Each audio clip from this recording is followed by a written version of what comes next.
हार्दिक आभार और आपको धन्यवाद दूंगा। आपने भगत सिंह को तैयार किया है, इसको जिता करके विधानसभा पहुंचाना है। भाइयों, मैं भी आऊंगा, आपके साथ प्रचार करूंगा, कंधा से कंधा लगा के प्रचार करूंगा नरेश भाई का। मैं जल्दी आपके बीच में पहुंचूंगा और दिन रात वहां पे प्रत्येक समाज के दर पर जाएंगे नरेश भाई के साथ में और वोटों का निवेदन करेंगे, अपील करेंगे और भाई को विजय श्री मिल दिलाएंगे वहां से। लेकिन पनियार साहब, जबान पालो, जबान के धनी रहो और जो घोषणा की है उसकी पूर्ति करो, नहीं तो अपने 51 लाख का आपने जो डंडोरा पीटा है और आपकी जो सोच है, नरेश भाई बालाजी पे क्यों आएगा, क्यों माफी मांगेगा आपसे? आपसे सेली का है नरेश भाई ने चंदे के लिए कि आप चंदा दो। आप खुद गए हो, आप खुद गए हो, खुद ने पीड़ित बच्चों के लिए चंदा दिया है। कल आपने ऐसे कहा था भूखा पड़ा था हॉस्पिटल में। अरे भूखा नहीं पड़ा था, भूखा नहीं मर रहा था, वो गरीब बच्चों के लिए अनशन कर रहा था। अगर मर भी जाता तो वो शहीद कहलाता है। आज आपने 51 लाख रुपया दे करके ऐसा जूता मारा है मुंह पर और घोषणा की है। क्या जरूरत थी आपको घोषणा करने की?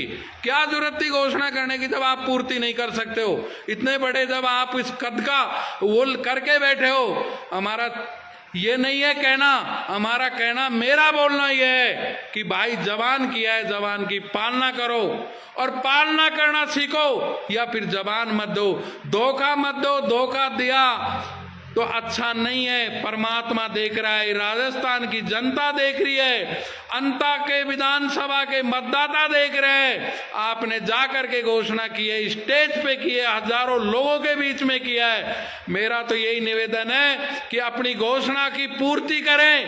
अंता विधानसभा उसी स्टेज पर आकर के या फिर अपने मुंह से आप उसी स्टेज पे ये बोल दें कि मैंने कोई घोषणा नहीं की और उन्हीं लोगों के बीच में आपको वहीं पे 51 लाख रुपए मैं कैलाश मीणा और अपने खाते से दूंगा, अपने खून पसीना की कमाई से दूंगा, किसी का चंदा से नहीं दूंगा, किसी का सहयोग से नहीं दूंगा। मेरी तरफ से आपको 51 लाख रुपए उसी स्टेज पे दिया जाएगा।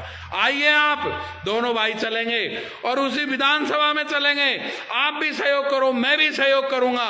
आपने जो जबान दी है उसकी पालना करो। मेरा तो निवेदन यही है, इसमें कोई भाई को नाराज नहीं होना, किसी समाज को बुरा नहीं मानना। अगर आज नरेश भाई मीणा समाज का है तो कल नरेश भाई की जगह कोई गुर्जर समाज का भी युवा आ सकता है, कोई और भी समाज का युवा आ सकता है। क्या उसके साथ भी ऐसा ही धोखा होगा? तो हम तो उसी तरह आज बोल रहे थे, उसके साथ भी बोलेंगे, उसके साथ भी लड़ेंगे। ये हमारी समाज की बात नहीं है, ये युवाओं की बात है, ये किसानों की बात है, ये दलितों की बात है, ये पिछड़े हुए लोगों की बात है, ये उन सब गरीबों की बात है जिनके हक के लिए नरेश भाई लड़ाई लड़ रहा है। और आज आपको पता है 2 साल में तीसरा चुनाव है भाई का और उनकी स्थिति इतनी नहीं है जो धन्ना सेठों के बीच में आकर के मुकाबला कर ले। लेकिन आपकी शक्ति, आपका प्यार, आपकी दुआ, सब युवा शक्ति का साथ और सब अंता विधानसभा सर्व समाज के लोगों का प्यार ने नरेश भाई को खड़ा किया है। माता दीन जी, आपने 2-4 करोड़ कल बोला था कि नरेश भाई को दे देता और वो खुश हो जाते। क्या नरेश भाई ने आपसे 1 रुपए की भी मांग की हो तो आप बताइए। आप झूठ मत बोलो, आप जिम्मेदार आदमी हो, आप इस MDR ग्रुप के चेयरमैन हो।